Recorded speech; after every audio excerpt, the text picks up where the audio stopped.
Level 1. Recruit. You are 22. You have already served. You thought you knew what exhaustion felt like. You were wrong. This is Coronado, California, Naval Amphibious Base. Basic underwater demolition and SEAL training. First phase. Hell Week starts on Sunday evening and does not end for 5.5 days. You do not sleep. At all. The instructors do not use your name, only hey or you, dirt. The air over the Pacific in February is 14-degree water and wind off the bay. You crawl through the surf zone. Sand works its way into everything, your ears, your eyes, under your fingernails. They call it getting sugared up. The instructor watches without expression. If you want to make all of this stop right now, all you have to do is walk up to the brass bell hanging outside the headquarters building and ring it 3 times. Next to the bell sit the helmets of everyone who already quit. There are a lot of them. You look at them. You do not walk over. 1/3 of the class leaves on the first day. By the end of the week, more than half are gone. You exist on 8-minute micro sleeps granted to you right there on the wet sand. Then, on your feet. Run. Boat on your head. Surf again. Your body stopped being yours long ago. It became a problem to be solved. You no longer think about home, about your girlfriend, about the past. You think only about the next step. Literally. One step, Hell Week broke you and put you back together. But the real selection has only just begun. Level 2. Navy SEAL. You made it through basic training. You think that's it? They explain to you. It is not. 6 more months of qualification training lie ahead. Underwater demolition. Combat dives with a closed-circuit rebreather at 20 meters depth, at night in 0 visibility, navigating only by compass and kick count. Mountain warfare. A sniper course.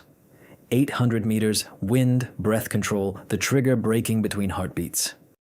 Combat medicine. You apply a tourniquet, you push a needle into the chest cavity to decompress a lung, you suture a wound while blank rounds are fired around you to simulate stress. Then, assignment to a team. The SEAL teams are scattered across bases from Virginia to Hawaii. You receive the Trident, the Golden SEAL badge, at a ceremony where almost no one applauds. This is not a celebration, it is a beginning. Over the next several years, you complete combat deployments to real theaters: Afghanistan, Iraq, Syria, Somalia. The names of the countries change. The smell of burning rubber and scorched metal does not. You come back. Nobody meets you at the airport with flags. You come home, look at your hands, and realize you cannot explain where you have been. You are not allowed to. Your family stops asking. You proved you can fight. Now you have to prove you deserve to fight differently, in a place where there are no rules at all. Level 3, DevGru candidate. You are called in to see the commander. No explanation given, just, you've been invited to the course. Anyone who understands, understands. This is an invitation to selection for the Naval Special Warfare Development Group, the one the outside world calls SEAL Team 6. Its official name is something else. Officially, it is better not to talk about it at all. The green course is several weeks of physical and psychological pressure that makes basic training look reasonable by comparison. They are not breaking you. They are examining how you make decisions after 40 hours without sleep, after losing your bearings, after your commander has been notionally killed, and you need to take over. Psychologists observe. They wear no uniforms. They sit in the corner and take notes. You make a mistake and you do not know whether it was a disqualifying one. That uncertainty is part of the test. You can be cut for being too aggressive. You can be cut for being too cautious. The system is looking for a very specific type. A person capable of operating independently, making lethal decisions in conditions of complete information blackout, and then returning to ordinary life as though nothing happened. People like that are rare. You are one of the few they let through. In conventional special operations units, they gave you an order. Here, they give you an objective. The difference is in the scale of the consequences. Level 4, DevGru, Operator, Dam Neck, Virginia. A base that does not appear on any public map. You are an operator in a DevGru assault squadron. Gold, silver, red, or blue, Each squadron has its own specialization. Which one you join depends on assessments made by people you have never met in person. The training day begins at 5 in the morning and ends when the tasks run out. Marksmanship, thousands of rounds a week. You shoot with both hands. You shoot while moving. You shoot in darkness through night vision, while simulated hostages move through the lanes around you. The margin for error is 1 centimeter. Building clearance. You work in teams of 4, 5, 3. Every movement is choreography drilled to the point of reflex. Breach the door, clear the corner, control your sector of fire, reload in 1.5 seconds. Your kit is worth what an average family earns in 2 years. A panoramic 4-tube night vision system, a ceramic plate carrier. A personal medical kit you can deploy better than most emergency room surgeons. When a real mission order comes in, you learn about it a few hours out, sometimes less. Briefing, facility layout, target photograph. Questions? No questions. The helicopter is waiting. Somewhere out there is a country they will not name until you have already landed.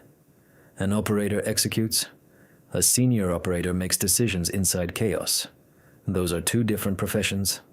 Level 5, senior operator. Years of operations, dozens of countries. You have lost 2 people from your team. One in Afghanistan. An ambush on a mountain road. The second from a heart attack at 41 at home in Virginia 3 months after his last deployment. You do not know what actually killed him. You are the assault team leader now. 4 operators under your command. At the briefing, you are the last to speak, but the first through the door. Always. No one taught you that rule. It is just what you do here. Your job has changed. You are not only shooting anymore, you are reading the situation in fractions of a second and calling out commands while something around you is burning, screaming, and firing back. You have learned to sense your people in your peripheral vision. You can tell by the sound of footsteps behind you which of the 4 is there. A direct action rate on a high-value target in an urban environment. 3 minutes of contact, 7 seconds per floor, 1 shot that must not be the wrong one. You make the call on lethal force in a split second. Then, you wait for the after-action review to find out whether it was right. Sometimes the answer comes 6 months later, when Pentagon lawyers finish analyzing the footage from your chest-mounted camera. You got used to that. You stop being angry about it. That too is part of the job. On the outside, the silent professional. On the inside, a system that is starting to crack in places no instructor ever warned you about.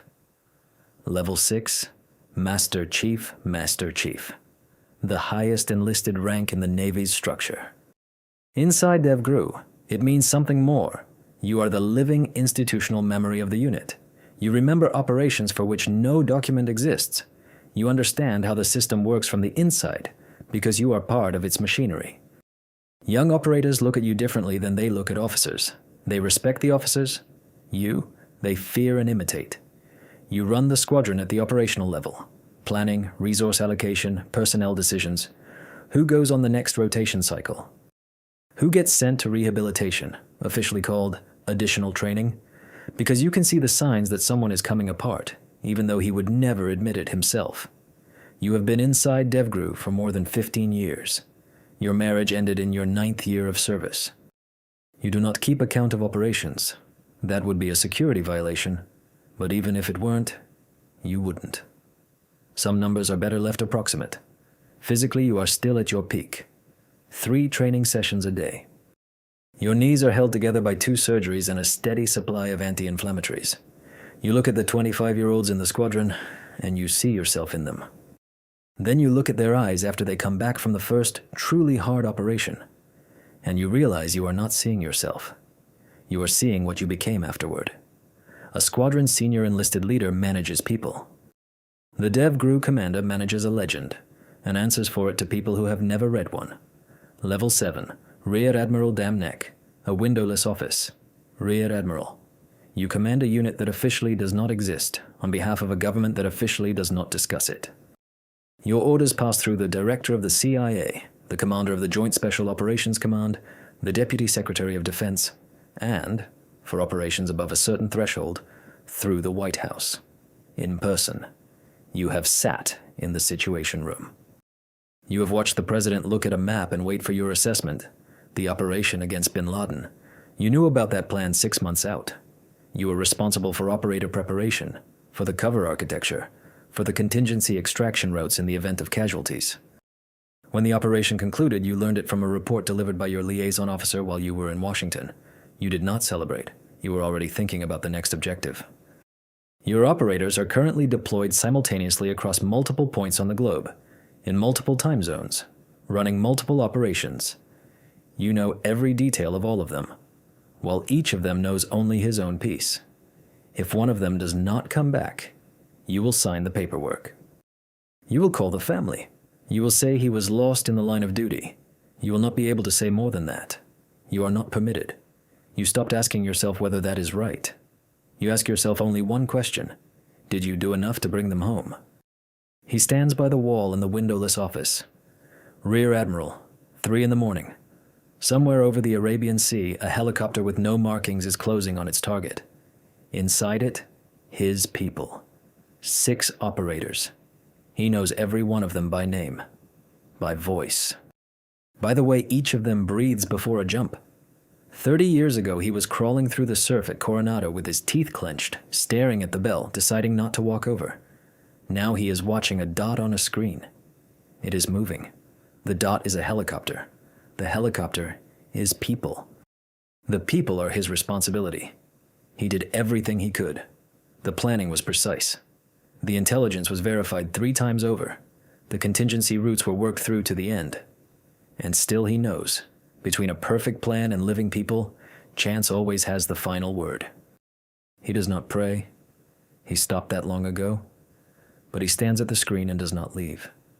He just stands there. Because this is the only thing he can do for them right now. Be present. At least that much. Want to see inside other elite units around the world, the ones nobody talks about out loud? Subscribe before this information gets classified.